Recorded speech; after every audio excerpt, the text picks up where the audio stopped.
Alright, test fire the 1022 SRU Bullpup 22, the SRUNA. We have 10 rounds loaded, 5 rounds of CCI Stinger, and 5 rounds of American Eagle suppressor. So, let's go.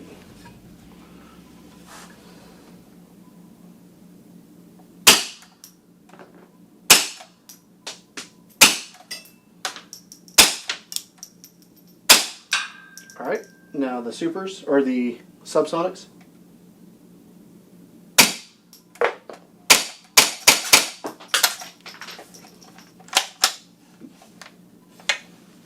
We just did a test fire with 5 supers and 5 subs, and with Ear Pro, we couldn't tell a difference really. It might have been slightly of a different tone. That speaks volumes to Angstadt's can. It seems to be working excellent to the point where with Ear Pro on, we can't tell a difference between spicy 22 and subsonic 22. So now we're just going to do it without Ear Pro and see what happens.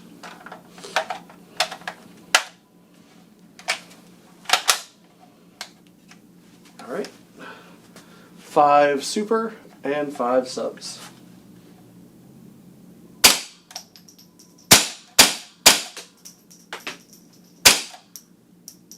Alright, subs. I don't notice a difference whatsoever. But it's hearing safe, so that's nice. And your face is right next to, or your ear is right next to the ejection port, so that's even more impressive on Angstadt's part.